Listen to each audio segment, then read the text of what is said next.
ప్రపంచ ఆర్థిక సదస్సు వేదికగా తెలంగాణ ప్రభుత్వం ఇన్వెస్ట్ ఇన్ తెలంగాణ క్యాంపెయిన్ విజయవంతంగా ప్రారంభించింది. రాష్ట్రానికి పెట్టుబడులను ఆకర్షించడమే లక్ష్యంగా ఈ సదస్సులో పాలుపంచుకున్నట్లుగా ముఖ్యమంత్రి రేవంత్ రెడ్డి స్పష్టం చేశారు. అందులో భాగంగానే ఐటీ పరిశ్రమల శాఖ మంత్రి శ్రీధర్ బాబుతో కలిసి ప్రపంచ దిగ్గజ కంపెనీల ప్రతినిధులతో కీలక సమావేశాల్లో పాల్గొంటున్నారు. ఐటీ జీవ వైద్య శాస్త్ర రంగానికి ముఖ్య కేంద్రంగా అభివృద్ధి చెందిన తెలంగాణ బలాలను ప్రపంచానికి చాటి చెప్పేందుకు భారీ పెట్టుబడులను ఆకర్షించాలనే లక్ష్యంతో తెలంగాణ ప్రతినిధి బృందం తొలి రోజునే పలువురు ప్రముఖులతో కీలక చర్చలు జరిపింది. దావోస్ పర్యటనలో ఉన్న Telangana CM Revanth Reddy world economic forum president Borge ప్రెండేతో సమావేశమయ్యారు. వరల్డ్ ఎకనామిక్ ఫోరం చీఫ్తో పాటు నిర్వాహకులు, ఇతర ప్రముఖులతో ముఖ్యమంత్రి భేటీ అయ్యారు. తెలంగాణలో పెట్టుబడులకు ఉన్న అవకాశాలపై చర్చించారు. రాష్ట్రంలో ఏర్పడిన కొత్త ప్రభుత్వం ఏర్పాటుతో పాటు తమ ప్రభుత్వ ప్రాధాన్యతలను వివరించారు. అయోధ్యలో రామమందిర ప్రారంభోత్సవం మోడీ ఫంక్షన్ అని కాంగ్రెస్ అగ్రనేత రాహుల్ గాంధీ అభివర్ణించారు. భారత్ జోడో న్యాయ యాత్రలో భాగంగా నాగాలాండ్ రాజధాని కోహిమార్లో రాహుల్ మీడియాతో మాట్లాడారు. జనవరి 22వ తేదీని ఆర్ఎస్ఎస్, బీజేపీలు పూర్తిగా రాజకీయ కార్యక్రమంగా మరి ముఖ్యంగా మోడీ ఫంక్షన్లా మార్చాయి. అందుకే ఆ ప్రోగ్రాంకి వెళ్లడం లేదు అని చెప్పారు. కాంగ్రెస్ అన్ని ఆచారాలు, మతాలను గౌరవిస్తుందని తెలిపారు. హిందూ మత విశ్వాసాలను పాటించే కొంతమంది పెద్ద అధికారులు కూడా రామ్లల్లా ప్రతిష్టాపన ప్రోగ్రాంను పొలిటికల్ కార్యక్రమంలో భావిస్తున్నారు. వారి అభిప్రాయాన్ని బహిరంగంగా వ్యక్తపరిచారు. కాబట్టి మోడీ ఆర్ఎస్ఎస్ చుట్టూ తిరిగే వేడుకకు మేము వెళ్లడం కష్టం అని స్పష్టం చేశారు. ఎమ్మెల్యే కోటాలో ఖాళీగా ఉన్న 2 ఎమ్మెల్సీ స్థానాలకు కాంగ్రెస్ పార్టీ అభ్యర్థులను ఖరారు చేసింది కాంగ్రెస్ అధిష్టానం. NSUI state president Balmuri Venkat, TPCC అధికార ప్రతినిధి అద్దంకి దయాకర్ల పేర్లను పార్టీ హైకమాండ్ ఖరారు చేసింది. ఈ మేరకు పార్టీ అధిష్టానం వెంకట్, దయాకర్లకు ఫోన్ చేసి సమాచారం ఇచ్చింది. ఈ నెల 18వ తేదీన నామినేషన్ల దాఖలకు గడువు ముగియనుండటంతో నామినేషన్ దాఖలు చేసేందుకు సిద్ధం కావాలని సూచించినట్లు తెలుస్తుంది. కాగా ఇటీవల జరిగిన అసెంబ్లీ ఎన్నికల్లో అద్దంకి దయాకర్, వెంకట్ తమ టికెట్లను త్యాగం చేశారు. పార్టీ ఆదేశాల మేరకు దయాకర్ తుంగతుర్తి, వెంకట్ హుజురాబాద్ నియోజకవర్గ టికెట్లను వదులుకున్నారు. ఈ క్రమంలో తెలంగాణలో అధికారంలోకి వచ్చిన కాంగ్రెస్ పార్టీ నిర్ణయానికి కట్టుబడి పోటీ నుండి తప్పుకున్న ఆ ఇద్దరికి తాజాగా ఎమ్మెల్సీలుగా అవకాశం కల్పించింది. మహిళలకు ప్రధానమంత్రి ముద్రా యోజన పథకం, ప్రధానమంత్రి స్వానిధి కింద అత్యధిక ప్రాధాన్యతను ఇస్తున్నారని కేంద్ర మంత్రి కిషన్ రెడ్డి అన్నారు. బోరాబండాలో జరిగిన వికసిత్ భారత్ సంకల్ప యాత్రలో కేంద్ర మంత్రి కిషన్ రెడ్డి అన్నారు. కేంద్ర ప్రభుత్వ పథకాలను సద్వినియోగం చేసుకోవాలని కిషన్ రెడ్డి పిలుపునిచ్చారు. కేంద్ర పథకాలు ప్రజల సమగ్ర అభివృద్ధికి, సామాజిక ఆర్థిక అభ్యున్నతికి తోడ్పడుతున్నాయని కిషన్ రెడ్డి అన్నారు. కేంద్ర ప్రభుత్వం అమలు చేస్తున్న సంక్షేమ పథకాలు కుటుంబాలకు సామాజిక భద్రత కల్పిస్తున్నాయని పేర్కొన్నారు. అర్హులైన ప్రతి ఒక్కరికి కేంద్ర పథకాలు చేరువ చేయాలనే ఉద్దేశంతో వికసిత్ భారత్ సంకల్ప యాత్ర మొదలుపెట్టారని తెలిపారు. 2024 నూతన సంవత్సర క్యాలెండర్తో పాటు ప్రభుత్వ పథకాలపై ప్రచురించిన బ్రోచర్లను కేంద్ర మంత్రి విడుదల చేశారు. స్టాచ్యులేషన్ మోడ్లో ప్రతి ఒక్కరికి అందాలనేటువంటి సంకల్పంతో వికసిత్ భారత్ సంకల్ప యాత్ర పేరుతో మోడీ గ్యారంటీ వ్యాన్స్ అన్ని బస్తీల్లో, అన్ని గ్రామాల్లో దేశమంతా తిరుగుతూ ఉన్నాయి. అందులో భాగంగా ఈరోజు మరి హైదరాబాద్లో నింబోలడ్డలో ఇదే రకమైనటువంటి కార్యక్రమం కొనసాగింది. ఈ సందర్భంగా పేదవాళ్ళకందరికీ కూడా మరి బ్యాంకులకు సంబంధించినటువంటి రుణాలకు సంబంధించినటువంటి వివరాలు తెలియజేయడము, ఆధార్ కార్డుకు సంబంధించినటువంటి మార్పులు చేర్పులు చేయడము, మెడికల్ క్యాంపు నిర్వహించడము, అదేవిధంగా ఇక్కడ ఉన్నటువంటి ప్రజలకు కావలసినటువంటి అవసరాల విషయంలో తెలుసుకోవడము, ఈ రకంగా దేశమంతా కూడా మరి కార్యక్రమాలు కొనసాగుతూ ఉన్నాయి. మనకందరికీ తెలుసు, ఈరోజు నరేంద్ర మోడీ గారి నాయకత్వంలో దేశం ఒక నీతివంతమైనటువంటి ఒక మరి ప్రభుత్వము పనిచేస్తున్నటువంటి విషయం మనం చూస్తూ ఉన్నాము. ఒక సమర్థవంతమైనటువంటి ప్రభుత్వము, ఒక స్థిరమైనటువంటి ప్రభుత్వము ఈరోజు ముందుకెళ్తూ ఉంది. రానున్న రోజుల్లో కూడా నరేంద్ర మోడీ గారి నాయకత్వంలో దేశంలో మరి వచ్చేటువంటి ఎన్నికల్లో కూడా అధికారంలో రావాలని ప్రజలు ఆకాంక్షిస్తున్నారు.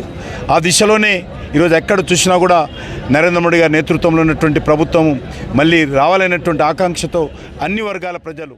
కరీంనగర్లోని ఐడీసీ మాజీ చైర్మన్, బీఆర్ఎస్ పార్టీ నాయకులు ఈద శంకర్ రెడ్డి ఇంటికి మాజీ మంత్రి హరీష్ రావు వెళ్లారు. ఇటీవల మాతృమూర్తిని కోల్పోయిన బాధలో ఉన్న ఈద శంకర్ రెడ్డిని హరీష్ రావు పరామర్శించారు. ఈదా శంకర్ రెడ్డి తల్లి కమలాదేవి చిత్రపటానికి పూలమాలలు వేసి హరీష్ రావు నివాళులర్పించారు. అనంతరం ఈదా శంకర్ రెడ్డిని అతని కుటుంబ సభ్యులకు హరీష్ రావు ఓదార్చారు. హరీష్ రావు వెంట పలువురు బీఆర్ఎస్ నేతలు ఉన్నారు. శ్రీపాద ఎల్లంపల్లి ప్రాజెక్టు నిర్మాణం పూర్తయినా ముంపు బాధితులకు పరిహారం జాడలేదు.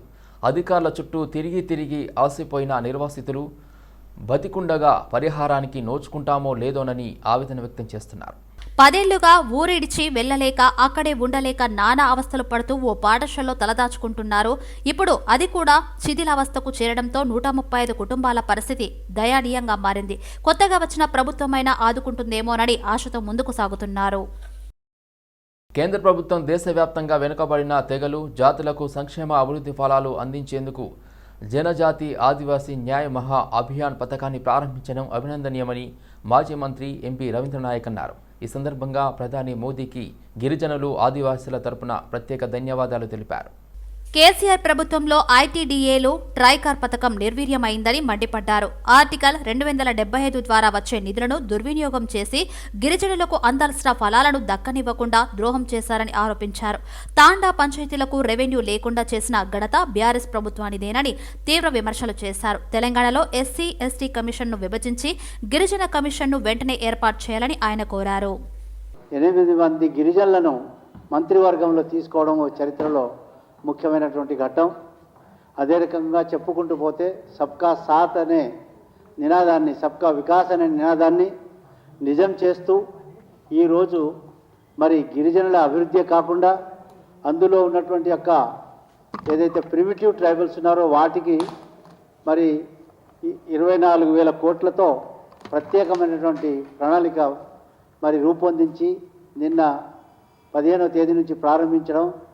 అదే రకంగా మరి దేశంలో మరి ఎన్నో సమస్యలు, జ్వలంత సమస్యలు మనం తెలుసు. మనకి జమ్మూ కాశ్మీర్ లాంటి సమస్య, 370 ఆర్టికల్ కానివ్వండి, రామాలయ నిర్మాణం కానివ్వండి, అదే రకంగా త్రిబల్ తలాక్ విషయంలో కానివ్వండి, అదే రకంగా మహిళా సాధికారిత, మహిళలకు 37% రిజర్వేషన్లు కానివ్వండి, కిసాన్ సన్మాన్ యోజన కానివ్వండి, అదే రకంగా ఎన్నో కార్యక్రమాలు, విశ్వకర్మ యోజన కానివ్వండి, ఇట్లా చెప్పుకుంటూ పోతే ఎన్నో కార్యక్రమాలు దేశంలో ఈరోజు ప్రారంభించి ప్రతి ఒక్క వరుసలో ఉన్నటువంటి చివరి వ్యక్తి వరకు ఈ యొక్క వికాస ఫలాలు, అభివృద్ధి ఫలాలు చెందాలనే ఒక కాన్సెప్ట్ ఏదైతే ఉందో ఆ కాన్సెప్ట్ మీదనే ఈరోజు కేంద్ర ప్రభుత్వం, భారతీయ జనతా పార్టీ ప్రభుత్వం నరేంద్ర మోడీ గారి నాయకత్వంలో బ్రహ్మాండంగా ముందుకు దూసుకెళ్తూ ఈరోజు ప్రపంచంలోనే మరి ప్రత్యేకమైనటువంటి యొక్క గుర్తింపు పొంది మన ప్రధానమంత్రి గారు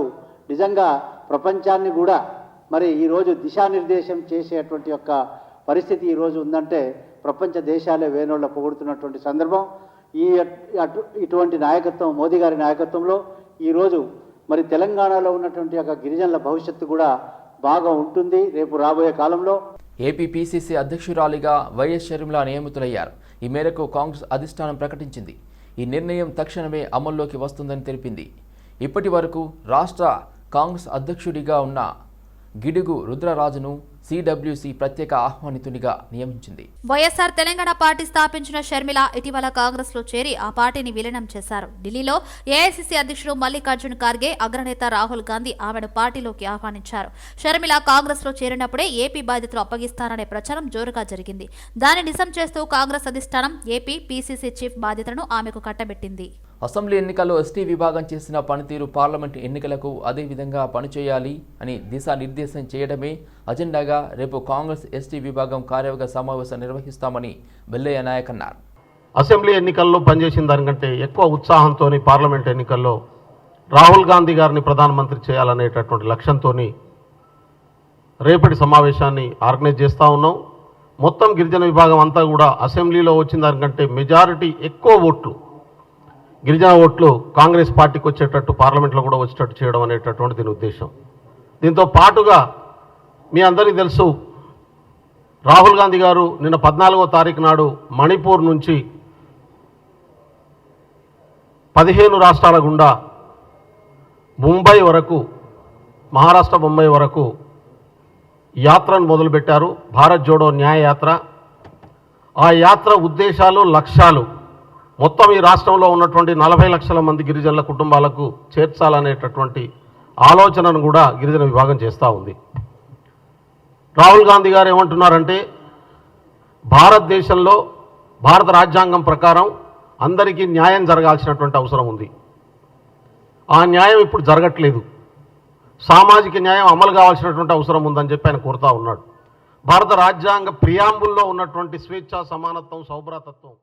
మజ్లిస్ పార్టీ జమిలీ ఎన్నికలకు వ్యతిరేకిస్తుంది. ఈ మేరకు ఆ పార్టీ అధ్యక్షుడు, హైదరాబాద్ లోక్సభ సభ్యుడు అసదుద్దీన్ ఓవైసీ జమిలీ ఎన్నికలపై వేసిన ఉన్నత స్థాయి కమిటీకి లేఖ రాశారు. జమిలీ ప్రతిపాదనలను తాము వ్యతిరేకిస్తున్నట్లుగా అందులో పేర్కొన్నారు. ఇవి భారత ప్రజాస్వామ్యానికి, సమైక్య స్ఫూర్తికి విపత్తు కలిగిస్తాయని అసదుద్దీన్ ఆ లేఖలో పేర్కొన్నారు. దేశంలో తరచుగా ఎన్నికలను నివారించడం, లోక్సభ, అసెంబ్లీ ఎన్నికల సమయాన్ని తగ్గించడమే జమిలీ ఉద్దేశం. మన దేశంలో జమిలీ ఎన్నికల సాధ్యాసాధ్యాలపై మాజీ రాష్ట్రపతి రామ్నాథ్ కోవింద్ నేతృత్వంలోని కమిటీ అధ్యయనం చేస్తుంది. ఈ కమిటీకి అసదుద్దీన్ తమ పార్టీ అభిప్రాయాన్ని పంపించారు. సంక్రాంతి అంటేనే తెలుగు రాష్ట్రాల్లో పెద్ద పండుగ. ఎక్కడెక్కడో స్థిరపడిన వారు కూడా తమ సొంతూళ్లకు వెళ్తుంటారు. సహజంగానే విద్యాసంస్థలకు సెలవులు ఉండటంతో కుటుంబాలే పట్టణం నుంచి పల్లెకు తరలుతాయి. ప్రజలు తమ సొంతూళ్లకు వెళ్లేందుకు టీఎస్ఆర్టీసీ బస్సులను వినియోగించుకుంటున్నారు. 13వ తేదీన 52.78 లక్షల మంది ఆర్టీసీ బస్సులో ప్రయాణించారు. దీంతో ఆర్టీసీకి ఆ ఒక్కరోజే రికార్డు స్థాయిలో 12 కోట్ల ఆదాయం వచ్చినట్టు అధికారులు వెల్లడించారు. మరోవైపు మహిళలకు జారీ చేసే జీరో టికెట్ల 9 కోట్లు దాటినట్టు వారు తెలిపారు. ఈ నెల 11న 28 లక్షల మంది, 12న 28 లక్షల మంది, 13న 31 లక్షల మంది ఉచిత ప్రయాణాన్ని వినియోగించుకున్నట్లు పేర్కొన్నారు. పండుగ సమయంలో మహిళా ప్రయాణికుల సంఖ్య భారీగా పెరిగే అవకాశం ఉంటుందని టీఎస్ఆర్టీసీ ముందే ఊహించింది.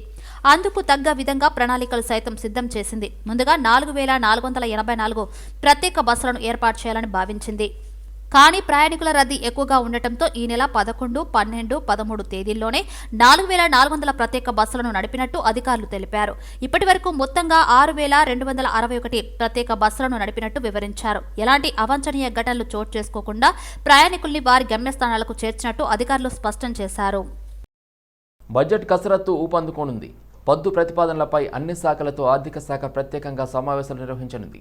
రేవంత్ సర్కార్ ప్రాధాన్యతకు అనుగుణంగా గ్యారంటీలు, ఎన్నికల హామీల అమలుకు ప్రాధాన్యమివ్వనున్నారు.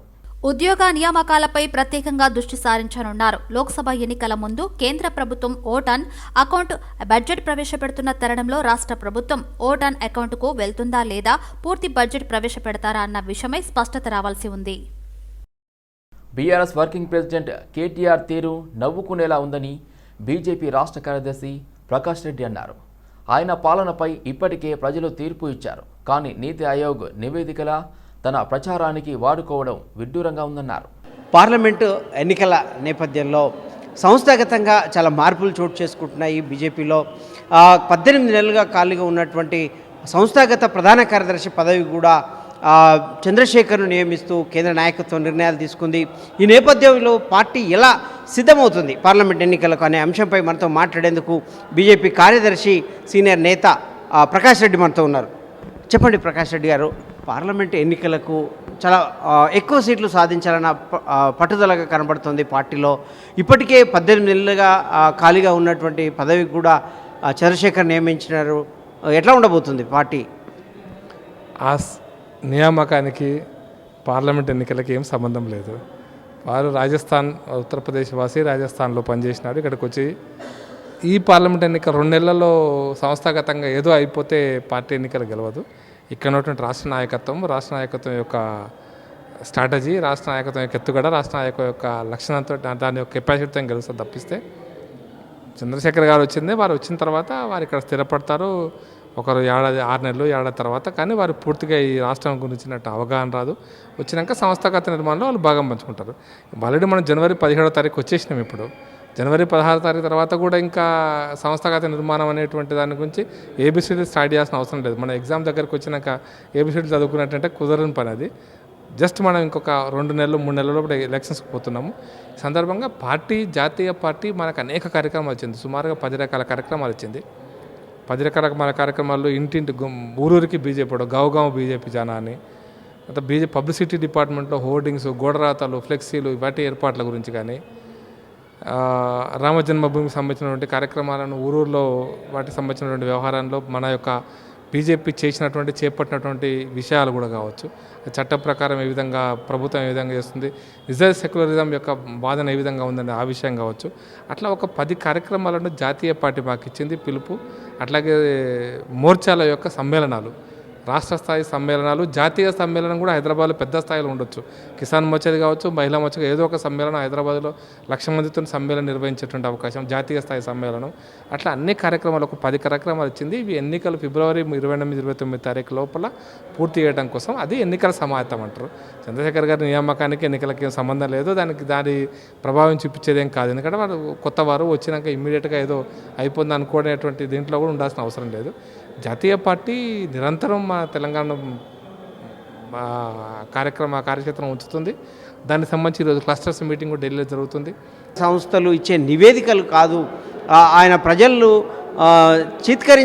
ప్రజల చేత చీత్కరించబడినటువంటి ఒక నేత అనే విషయాన్ని కూడా ఆయన చెప్తున్నారు. అదేవిధంగా తెలంగాణ పార్లమెంట్ ఎన్నికల్లో ఖచ్చితంగా పనితీరు మెరుగుపరుచుకొని మంచి ఫలితాల వైపు దిశగా మాత్రం పార్టీ కార్యక్రమాలు చేపడుతుందన్న విషయాన్ని ప్రకాష్ రెడ్డి చెప్తున్న పరిస్థితి. వీడియో జర్నలిస్ట్ మాధవ్తో శ్రీనివాస్, సిటీ విజన్, హైదరాబాద్. శేర్లింగంపల్లి నియోజకవర్గం అల్విన్ కాలనీలోని కార్పొరేటర్ దొడ్ల వెంకటేష్ గౌడ్ నిరసన కార్యక్రమం చేపట్టారు. ఎల్లమ్మబండ మెయిన్ రోడ్లో ప్రొఫెసర్ జయశంకర్ విగ్రహాన్ని గుర్తు తెలియని వ్యక్తి ధ్వంసం చేయడాన్ని నిరసిస్తూ స్థానిక నాయకులతో కలిసి వెంకటేష్ గౌడ్ నిరసన వ్యక్తం చేశారు. ధ్వంసమైన ప్రొఫెసర్ జయశంకర్ విగ్రహం నుండి గుడ్విల్ హోటల్ చౌరస్తా వరకు ర్యాలీ చేపట్టారు. ఈ ఘటనకు పాల్పడిన వారిని అరెస్ట్ చేసి కఠినంగా శిక్షించాలని డిమాండ్ చేశారు. తెలంగాణ సిద్ధాంతకర్త ప్రొఫెసర్ జయశంకర్ విగ్రహాన్ని ధ్వంసం చేయడం తగదని, ఎంతటి వారైనా ఇలాంటి విధ్వంసాలకు పాల్పడితే సహించేది లేదని ఆగ్రహం వ్యక్తం చేశారు. కాంగ్రెస్ ప్రభుత్వం ఏర్పడిన నెల రోజుల్లోనే ఇలాంటి సంఘటన జరగడం దురదృష్టకరమని ఆవేదన వ్యక్తం చేశారు. ఇలాంటి సంఘటనలు పునరావృతం కాకుండా ప్రభుత్వం దోషులను కఠినంగా శిక్షించాలని, ధ్వంసమైన ప్రొఫెసర్ జయశంకర్ విగ్రహాన్ని వెంటనే పునఃప్రతిష్ఠించాలని కార్పొరేటర్ దొడ్ల వెంకటేష్ గౌడ్ కోరారు. మండలంలోని ప్రొఫెసర్ జయశంకర్ సార్ విగ్రహాన్ని ఒక అగాంతకుడు వచ్చి దాన్ని ధ్వంసం చేయడం జరిగింది. చాలా బాధగా ఉంది, తీవ్రంగా ఖండిస్తున్నా కూడా. ఎందుకంటే కాంగ్రెస్ గవర్నమెంట్ వచ్చి ఒక నెల కూడా కాలేదు, ఇట్లా టీఆర్ఎస్ వ్యవస్థాపకుడు మన జయశంకర్ సార్ది విగ్రహాన్ని ధ్వంసం చేయడం ఎంతవరకు న్యాయం? ఇది ఇక్కడ ప్రజలంతా కూడా భయభ్రాంతులు అవుతున్నారు. ఎందుకంటే ఈరోజు మేము ఇంతకుముందు ఓసారి ఇందిరాగాంధీ బొమ్మది కొంచెం ఎన్నో డ్యామేజ్ అయితే కూడా నేను దగ్గరుండి చేయడం జరిగింది.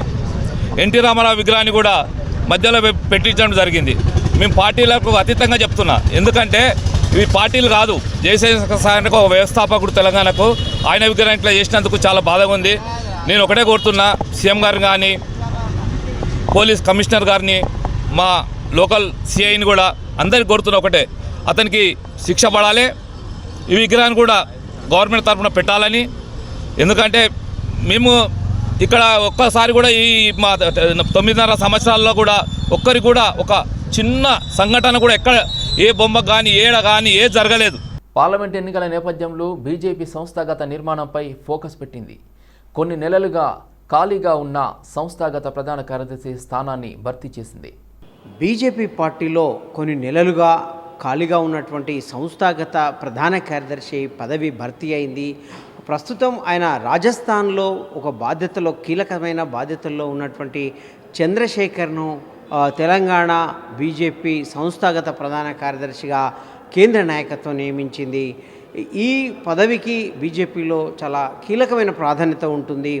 గతంలో ఈ హోదాలో మంత్రి శ్రీనివాస్ అనే నాయకుడు ఉండేవారు. ఆయన ఇక్కడి నుంచి ఇతర రాష్ట్రానికి మారిన తర్వాత ఆ సీట్లు ఇప్పటివరకు ఎవరిని నియమించలేదు, ఆ బాధ్యతల్లో ఎవరు చేపట్టలేదు. దాంతో గత 18 నెలలుగా ఆ పదవి, ఆ హోదా, ఆ కుర్చీ అనేది ఖాళీగా ఉండింది. ఇక్కడ ప్రతి కార్యక్రమం ఏది ఖరారు కావాలన్నా కేంద్ర నాయకత్వంతో అనుబంధంగా సంధానకర్తగా ఉండాలన్నా కూడా కావచ్చు, లేకపోతే బీజేపీకి అనుబంధంగా ఉన్నటువంటి వివిధ సంస్థలు, అటు ఆర్ఎస్ఎస్తో కావచ్చు, దాని అనుబంధ సంస్థలు కావచ్చు, వీటన్నిటితో కూడా సమన్వయం చేయడంతో పాటు నాయకుల మధ్య సమన్వయంతో పార్టీ నిర్మాణాత్మకమైన మొత్తం నిర్మాణాన్ని చూసే బాధ్యతలు ఈ సంస్థాగత ప్రధాన కార్యదర్శి చూస్తుంటారు. అంటే అసెంబ్లీ ఎన్నికల ముందే ఈ స్థానంలో ఎవరినైనా నియమిస్తారు అనే ఒక వార్తలు వచ్చాయి. కానీ దాని మీద ఆ పార్టీ అప్పట్లో నిర్ణయం తీసుకోలేదు. కానీ పార్లమెంట్ ఎన్నికలు సమీపిస్తున్న నేపథ్యంలో తీసుకున్న ఈ నిర్ణయం చాలా ఆ పార్టీలో ఒక తీవ్ర చర్చకు దారితీస్తోంది. ఎలా ఉండబోతుంది చంద్రశేఖర్ వచ్చిన తర్వాత ఎవరెవరికి మరి ప్రధాన బాధ్యతలు ఉంటాయి, ఎవరెవరిని ఏ స్థానాల్లో పెడతారు, ఎవరికి ఈ నిర్మాణాత్మకమైనటువంటి ఈ రకమైనటువంటి చంద్రశేఖర్ వచ్చిన తర్వాత ఎవరికి ప్రోత్సాహం దొరుకుతుంది, ఎవరిని పక్కన పెడతారు అనేది ఒక కీలకమైన చర్చ జరుగుతుంది. ఈ అసెంబ్లీ ఎన్నికల్లో గత అసెంబ్లీ ఎన్నికల్లో జరిగిన తీరు, ఎన్నికల్లో అభ్యర్థులు పోరాడిన తీరు, పార్టీ పనితీరు ఒక తీవ్ర చర్చకు దారితీసిన పరిస్థితి. కొంతమంది ఎమ్మెల్యేగా పోటీ చేసినటువంటి అభ్యర్థులు కేంద్ర నాయకత్వానికి ఫిర్యాదులు చేసిన పరిస్థితులు ఉన్నాయి. ఒకరి కారణంగా ఒకరు ఓడిపోయే పరిస్థితి వచ్చిందన్న ఒక వార్తలు సంచలనం రేపిన పరిస్థితి. ఈ నేపథ్యంలో ఈ ప్రధాన కార్యదర్శి చంద్రశేఖర్ రాక ఎలాంటి మార్పులకు దారితీస్తుందనే అంశంపై తీవ్ర చర్చ జరుగుతూ ఉంది. ఆయన బాధ్యతలు చేపట్టాక కానీ పూర్తి స్థాయి ఒక స్పష్టత వచ్చే అవకాశం లేకపోలేదు. వీడియో జర్నలిస్ట్ మాధవ్తో శ్రీనివాస్, సిటీ విజన్, హైదరాబాద్. సికింద్రాబాద్ అయోధ్య రాముడి విగ్రహ ప్రతిష్టాపన కార్యక్రమంలో ప్రసాద లడ్డును ఏర్పాటు చేసే అవకాశాన్ని మారేడుపల్లి వాసి నాగభూషణ్ రెడ్డి దక్కించుకున్నాడు. 1265 కిలోల లడ్డును ప్రత్యేక వాహనంలో అయోధ్యకు తరలించడానికి నాగభూషణ్ రెడ్డి ఏర్పాటు సిద్ధం చేశారు. ప్రజలందరూ ఎంతో ఆసక్తితో ఎదురు చూస్తున్న అయోధ్య రాముడి విగ్రహ ప్రతిష్టాపన కార్యక్రమంలో లడ్డూ ప్రసాదం సమర్పణ మారేడుపల్లి వాసి నాగభూషణం రెడ్డికి దక్కింది. ఇందుకుగాడు లడ్డూను ప్రత్యేక వాహనంలో అయోధ్యకు తరలించడానికి సిద్ధం చేశాడు. ఈ నెల 17న మారేడుపల్లిలోని తన నివాసం సంతోషిమాత దేవాలయం వద్ద భక్తుల సందర్శనార్థం ఉంచడం జరుగుతుంది. అనంతరం మధ్యాహ్నం 2 గంటలకు కేంద్ర మంత్రి కిషన్ రెడ్డి ప్రత్యేక పూజలు చేసి లడ్డు శోభయాత్రను ప్రారంభిస్తారని నాగభూషణం రెడ్డి తెలిపారు. అబ్దుల్లాపూర్ మెట్ పోలీస్ స్టేషన్ పరిధిలో రోడ్డుపై వెళ్తున్న వారిని బెదిరించి డబ్బులు గుంజుకున్న 4 వ్యక్తులను పోలీసులు అరెస్ట్ చేశారు. నిందితుల నుంచి నగదును స్వాధీనం చేసుకుని రిమాండ్కు తరలించారు. రాత్రి 11 గంటలకు సమయంలో ఓ వ్యక్తి తన షాప్ బంద్ చేసి ఇంటికి వెళ్తుండగా దారిలో 2 బైక్పై వచ్చిన వ్యక్తులు అతనిని బెదిరించి 8,000 గుంజుకొని అక్కడి నుండి పారిపోయారు. ఈ ఘటనపై బాధితుడు పోలీసులకు ఫిర్యాదు చేశాడు. దీంతో దర్యాప్తు చేపట్టిన పోలీసులు నిందితులను అరెస్ట్ చేసి రిమాండ్కు నిమిత్తము గౌరవ హయత్ నగర్ కోర్టులో హాజరుపరచడం జరిగింది. చిట్టీల పేరుతో ప్రజలను మోసం చేసిన గ్రేటర్ వరంగల్ మున్సిపల్ కార్పొరేషన్లోని 26వ డివిజన్ బీఆర్ఎస్ కార్పొరేటర్ బాలిన సురేష్ను ఇంతెజార్ జంగ్ పోలీసులు అరెస్ట్ చేశారు. అతని వద్ద నుండి 1,15,00,000 స్వాధీనం చేసుకున్నారు. ఇంతేజర్ గంజ్ సిఐ పవన్ కుమార్ తెలిపిన వివరాల ప్రకారం కమిట్మెంట్ చిట్టీల పేరుతో వరంగల్ హన్మకొండకు చెందిన 100 మంది సభ్యుల నుంచి బీఆర్ఎస్ కార్పొరేటర్ సురేష్ 6 కోట్లు వసూలు చేశాడు. సభ్యులకు చిట్టి డబ్బులు ఇవ్వకుండా మోసం చేశాడని ఈ నెల 10న అతనిపై గాలిపల్లి శ్రవణ్ కుమార్, తైలం గౌతమ్ సాగర్ అనే వ్యక్తులు ఇచ్చిన ఫిర్యాదు ఆధారంగా పోలీసులు కేసు నమోదు చేశారు. ఉన్నతాధికారుల ఆదేశాల మేరకు కేసు దర్యాప్తు చేశారు. కాగా ఎక్కువ వడ్డీలకు ఆశపడి చిట్టీల పేరుతో పెట్టుబడి పెట్టి మోసపోద్దని డిపాజిటర్లకు పోలీసులు సూచించారు. సురేష్ బాధితులు ఇంకా ఎవరైనా ఉంటే ఇంతేజర్ గంజ్ పోలీస్ స్టేషన్లో ఫిర్యాదు చేయాలన్నారు. మనీ ట్రాన్స్లేషన్ దాని యాక్టివ్ ఒకటి కేసు రిజిస్టర్ చేయడం జరిగింది. అదేవిధంగా అతనికి ఇల్లు రాసిచ్చి వేరే వాళ్ళకు కూడా ఇల్లు రాసిచ్చి మమ్మల్ని మోసం చేసిండు, ఇల్లును అప్లై అయిపోలేదని దాని ఒకటి కూడా